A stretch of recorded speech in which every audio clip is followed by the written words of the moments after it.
purpose of this video is for you to be able to name a compound when given a formula. Now, specifically, it's those dealing with transition metals and a few other metals. Transition metals, just to review a few terms, transition metals are the ones in the middle of the periodic table. Transitioning. The other ones that this lesson applies to is this blue area. These are metals like lead's in there. There are other common ones that I'm missing. And the reason this is important is because these elements, their charges vary. For example, sometimes it's +2 and sometimes it's +3. You're going to have to be able to look at a formula and figure out what their charges are. Now, in order to do this, there are two steps or two things you could do. You could find, based upon the formula, you could figure out what the charges are and mathematically make it neutral. Another way you could do it is you could draw a picture of the molecule, label the charges,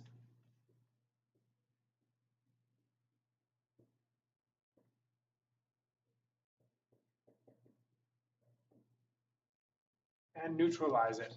All right, I'm going to show you both ways. In both scenarios, you're always going to go by the anion's charge. All right, for example, FeCl2. Now, mathematically, I know chlorine's in group 17, right under fluorine. Its charge is -1. How many of them are there? There are 2. So that makes a total of 2 negatives. So -2. What does iron's charge have to be to negate that? It would be +2. So its charge is +2. I know I wrote that tiny and you probably can't see it, but it's +2. Therefore, the name is iron, parentheses 2, chloride, and that's the name. Now, to draw it, I would just do Fe, label my charges. I got 2 negatives, therefore the charge on this is +2, so it's iron 2 chloride. And I totally misspelled that. I mixed the R and the L. Now, just so we're clear, when you write the formula, or the name, sorry, the 2 is the Roman numeral, and that number tells you the charge of the metal. Now I'm going to go over some examples, more examples. Fe, F3. So I always go by the anion's charge. Fluorine's charge is -1. There are 3 of them, so that's -3. So the iron must be +3. All right. Now it's Fe, F, F, F.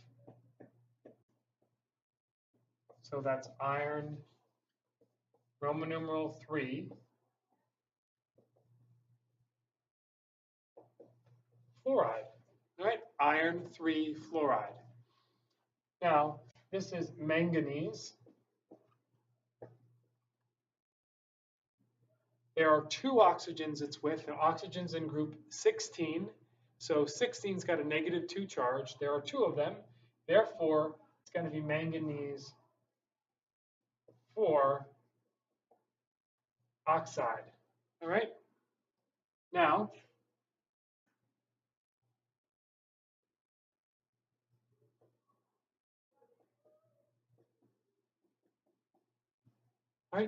this is a tricky one. Copper 3N2. So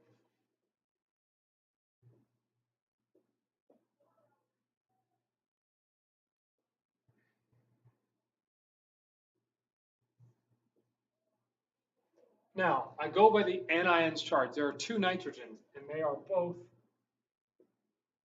-3. However, that's a total of -6. How do I get the copper? Copper would be each +2. Therefore, the name is copper